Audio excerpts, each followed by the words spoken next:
साल 2020 में किसानों ने कृषि बिल के विरोध में दिल्ली की सीमाओं पर डेरा डाला था। साल भर चले इस विरोध प्रदर्शन को, जिसमें करीब दर्जनों लोगों ने अपनी जान गंवा दी थी, केंद्र सरकार द्वारा पारित कानूनों को निरस्त करने पर सहमति के बाद बंद कर दिया गया था। और अब जब लोकसभा चुनाव महज कुछ ही महीनों की दूरी पर है, किसानों ने एक बार फिर से आक्रामक रूप ले लिया है और इसी के साथ बिगुल बज चुका है किसान आंदोलन भाग 2 का। किसान फिर से सड़कों पर उतर आए हैं और उनका कहना है कि उनकी प्रमुख मांगे अभी भी पूरी नहीं हुई हैं। राजधानी दिल्ली में पुलिस ने 2020 जैसी स्थितियों के दोबारा बनने से बचाने के प्रयास में शहर के 3 तरफ की सीमाओं को सील कर दिया है, ताकि 2020 के आंदोलन की तरह जब प्रदर्शनकारी किसान महीनों तक डटे रहे थे और राजधानी को उसके पड़ोसी राज्यों से जोड़ने वाले राष्ट्रीय राजमार्गों को बाधित कर दिया था, ऐसी परिस्थितियां दोबारा ना बन पाए। सीएए को लेकर हुए आंदोलन के बाद किसान आंदोलन को प्रधानमंत्री नरेंद्र मोदी की सरकार के लिए सबसे बड़ी चुनौतियों में से एक के रूप में देखा गया था। आपको बता दें कि फार्म यूनियन नेताओं और संघीय मंत्रियों के बीच 2 दौर की बातचीत गतिरोध तोड़ने में विफल रही है।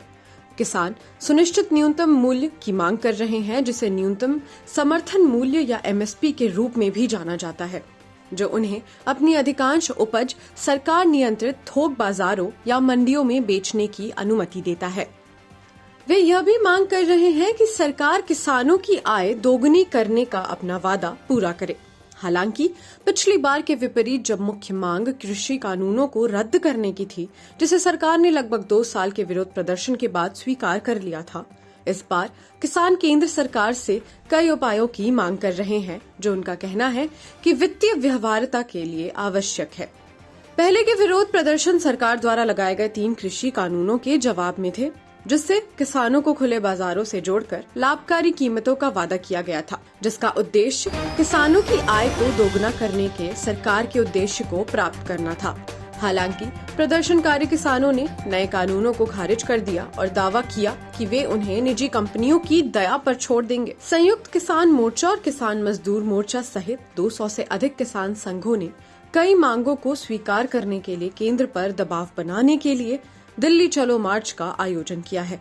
किसान जो आज यानी 13 फरवरी को राष्ट्रीय राजधानी में एक बड़ा विरोध प्रदर्शन करने के लिए तैयार हैं, उत्तर प्रदेश, हरियाणा और पंजाब से दिल्ली जा रहे हैं।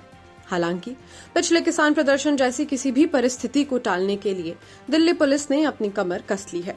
राजधानी के बॉर्डरों पर रैपिड एक्शन फोर्स की तैनाती इस बात का प्रमाण है कि दिल्ली की पुलिस इस बार किसी भी तरह की चूक की गुंजाइश नहीं रखेगी। इसी के साथ राजधानी से सटे बॉर्डरों पर भारी पुलिस बल मौजूद है और किसानों के दिल्ली कूच को रोकने के लिए प्रबल है। Bureau report, TV7 Bharat.